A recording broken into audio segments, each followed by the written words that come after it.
क्या आप भी मेरी तरह वो रोज़ वाला पोहा खाकर बोर हो गए हैं? तो आज मेरे कहने पर एक बार ये रेसिपी ट्राई करना, क्योंकि ये दुनिया की एकमात्र सबसे हेल्दी पोहा रेसिपी है। Because it's digestion friendly, low oil and full of nutrition भी। तो चलिए शुरू करते हैं। सबसे पहले फ्रोज़न मटर और मूंगफली को पानी डालकर थोड़ी देर के लिए सोख होने के लिए रख देंगे। अब कुछ वेजिटेबल्स लेंगे, जिसके लिए 2 छोटे प्याज, 1 छोटा आलू, 2 छोटी गाजर, 1 नींबू, कुछ करी पत्ते, 1 टमाटर और 3 हरी मिर्च। यहाँ मैंने 3 हरी मिर्च इसलिए लिए क्योंकि ये तीखी नहीं है, आप चाहें तो कम ज़्यादा भी कर सकते हैं। अब आलू को छोटे छोटे पीसेस में इस तरह से ऐसे कट कर लेंगे। अगर आपको आलू पसंद ना हो तो आप उसे स्किप भी कर सकते हैं। बस हमें ध्यान ये रखना है कि हमें सारी वेजिटेबल्स को बिल्कुल छोटे छोटे पीसेस में कट करना है। छोटे छोटे पीसेस में कट करने के बाद उन पीसेस को एक बोल में निकाल कर रख देंगे और उसमें पानी भर देंगे, जिससे वो काला नहीं पड़ेगा और उसका सारा स्टार्च भी रिमूव हो जाएगा। ठीक इसी तरह से गाजर और प्याज को भी बिल्कुल बारीक बारीक टुकड़ों में कट कर लेंगे।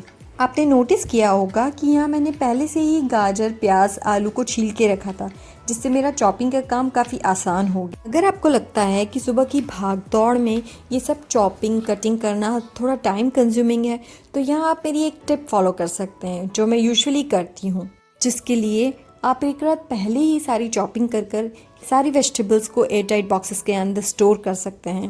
This will not only save your time in the morning but will also allow you to do stress free cooking. और क्योंकि ये एक हेल्थी, होलसम और न्यूट्रिशियस डिश है, so you can carry it as your lunch box meal also. So chopping करते करते मुझे बाद में याद आया कि मेरे पास कुछ ग्रीन बीन्स भी रखे हैं, तो मैंने वही 10 से 12 ग्रीन बीन्स लिए, वॉश किए, उसके दोनों एंड्स को रिमूव किया और उन्हें भी एकदम इसी तरह से बारीक बारीक कट कर लिया। और साथ में ग्रीन चिलीज़ और टमेटोज़ को भी एकदम फाइनली चॉप किया और सारी वेजिटेबल्स के साथ रख दिया।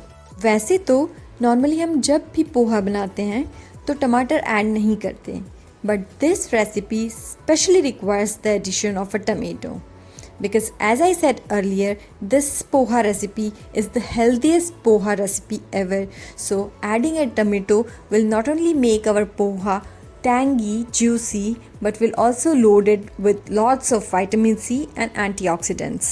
और हाँ, इस डिश को चटपटा और मज़ेदार बनाने के लिए एक हेल्दी बट सीक्रेट इंग्रेडिएंट का यूज़ किया है, तो उसे जानने के लिए बिना स्किप किए वीडियो को लास्ट तक ज़रूर देखें। अब एक कढ़ाई में 1 टेबलस्पून ऑयल गर्म करने रखेंगे और ऐड करेंगे 1 चम्मच राई और 1 चम्मच सौंफ। जैसे ही दोनों तड़कने लगे तो ऐड करेंगे सोक किया हुआ पीनट्स एंड मटर और सम करी लीव्स। साथ ही में आलू और बाकी की वेजिटेबल्स भी ऐड करेंगे और अच्छे से हिलाकर ढककर पकने के लिए छोड़ देंगे, कम से कम 15 मिनट।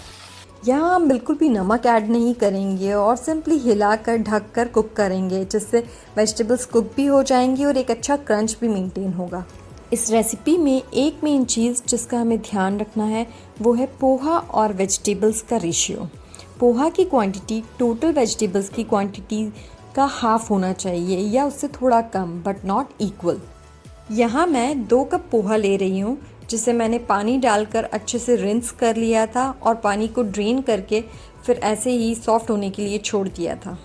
पोहे सॉफ्ट हुए हैं या नहीं उसे चेक करने के लिए आप इस तरह से हाथ में लेकर उसका टेक्सचर फील कर सकते हैं। जब पोहे सॉफ्ट और खिले खिले हो जाएं तो इसमें ऐड करेंगे ½ टीस्पून हल्दी पाउडर, नमक स्वाद अनुसार, और यहाँ मैं रिफाइंड शुगर का यूज़ ना करके यूज़ कर रही हूँ 2 टीस्पून ऑफ पाम जैगरी और 1 छोटे नींबू का रस। तो ये था हमारा सीक्रेट इंग्रेडिएंट जिसके बारे में मैंने पहले बताया था। इन्हें हल्के हाथों से एक स्पैचुला की हेल्प से अच्छे से मिक्स कर लेंगे और साइड में रख देंगे। इस रेसिपी की पूरी डिटेल्स आपको विद मेजरमेंट्स कमेंट सेक्शन में मिल जाएंगी, so don't forget to check that out. 15 minute तक ढककर पकाने के बाद सारी वेजिटेबल्स कुक हो गई हैं, लेकिन क्रंच अभी भी मेंटेन्ड है। इसी स्टेज पर हम ऐड करेंगे वो कट किए हुए टमेटोज़ और उसे अच्छे से मिक्स कर लेंगे। नेक्स्ट 1 मिनट तक ढककर और पका लेंगे और फिर ऐड करेंगे पोहा। हल्के हाथों से पोहा और वेजिटेबल्स को अच्छे से मिक्स करेंगे और आखिर में डालेंगे बारीक कटा हुआ हरा धनिया। स्टेज पर गैस की फ्लेम को ऑफ कर लेंगे और पोहे को ढककर 2 मिनट के लिए रहने देंगे।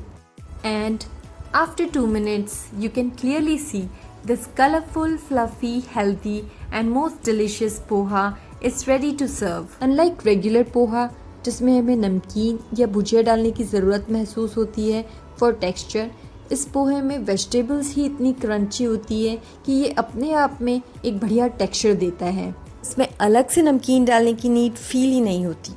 और एक चीज़, रेगुलर तौर पे बनाया जाने वाला पोहा सिर्फ कार्ब्स लोडेड होता है, उसमें कोई खास न्यूट्रिएंट्स नहीं होते। But this version of poha is loaded with nutrients, क्योंकि हमने इतनी सारी वेजिटेबल्स डाली हैं जिससे हमें वाइटमिन्स, मिनरल्स, एंटीऑक्सीडेंट्स और खूब सारा फाइबर मिलता है, जो ना सिर्फ हमें लॉन्ग टाइम के लिए फुलफिल्ड रखता है but it serves all the healthy benefits also. So हुआ ना healthiest version? Do try it and let me know in the comments how do you like it. और वीडियो पसंद आए तो please like, share and subscribe ज़रूर करें।